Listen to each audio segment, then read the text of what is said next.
We'll move on now to the last chapter, which talks about child abuse, elder abuse, sexual abuse. This is the crisis of victimization. What I'll tell you about child abuse is, first, it can be physical. So this could be hitting, pushing, inflicting pain. Your typical idea of what child abuse probably is. Also sexual abuse, incest, rape, molestation, all of the horrible things that you would think of that adults or other children may do to another child that is damaging and has long-term psychological effects. Another form of child abuse is neglect. This and the next one, which is emotional abuse, these two kind of fly under the radar.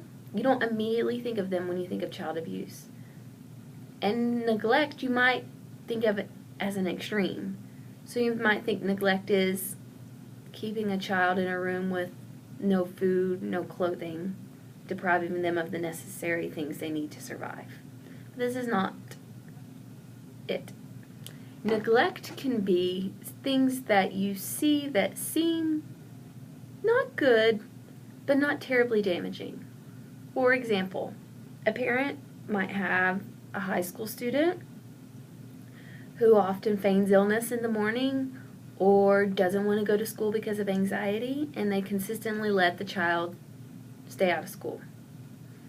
This is neglect because they're not enforcing the rules to help the child continue to succeed educationally to protect their future. And so while it may be seemingly like a good thing to the child in the moment, long term it can be damaging. It can also be damaging on their lessons about personal responsibility, lessons about following the rules, about hard work, about the value of education. And that's just an example. Neglect can be in other ways too. So it's important for you to remember that neglect is not always black and white, and neglect can be just as damaging as any other type of child abuse. Long-term damaging effects. And then emotional abuse. Emotional abuse is one that is not only a significant consideration for child abuse, but also elder abuse and intimate partner abuse.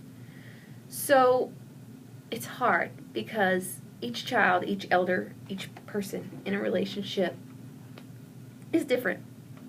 And so something that can be emotionally damaging to one person may not be emotionally damaging to another person. What I want you to think about is, what is that parent saying?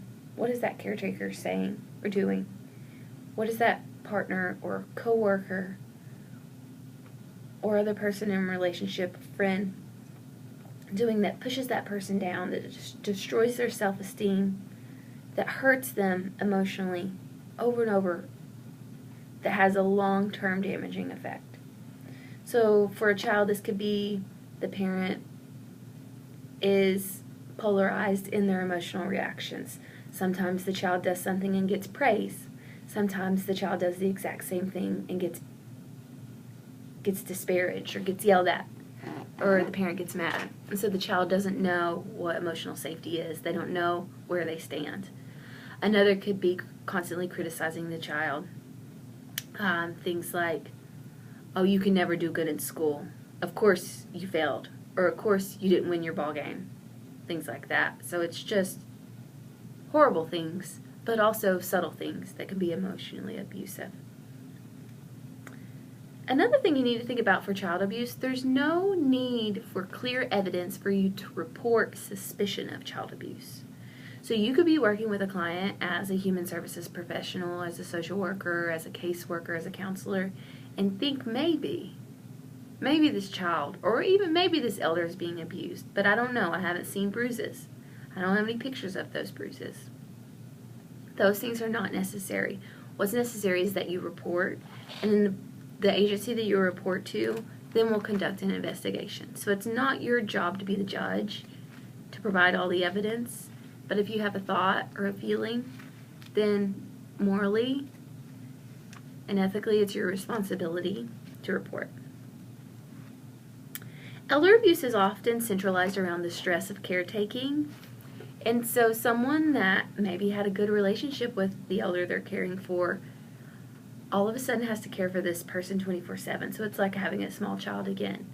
Maybe they're working more, they have less support with the bills, and on top of that they may be grieving the potential loss of that person. And so sometimes they'll abuse, not intentionally, but it happens. And this can be just the same as the child abuse: physical, sexual, neglect, which is often part of elder abuse. Not changing them if they're bedridden, not changing their sheets, not providing food, not giving them enough attention. And then sometimes emotional abuse. Another thing that's common for elder abuse is financial abuse. And so perhaps you have an elder, a grandma or a great-grandma that is experiencing dementia, and the younger grandchild will come and ask for money, ask for checks, and the grandparent or the great-grandparent is not quite in touch with reality. So the person abuses them financially by continuing to take money when they shouldn't.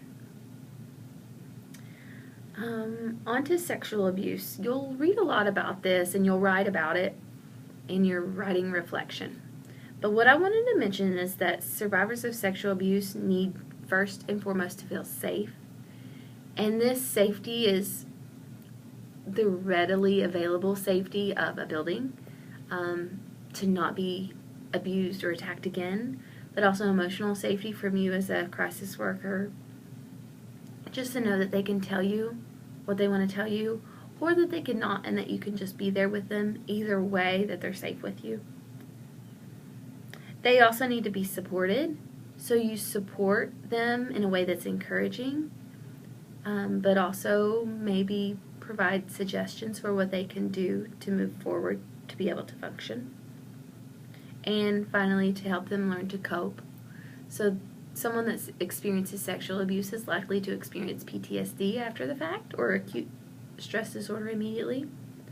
It's important for you as the helping professional to help them learn how to cope with the feelings that will arise, the flashbacks, the loss of safety, maybe grieving that loss, and anything else related to their experience that you might want to help them process through. So you immediately provide emotional and physical safety, help them feel supported, and then help them learn to cope.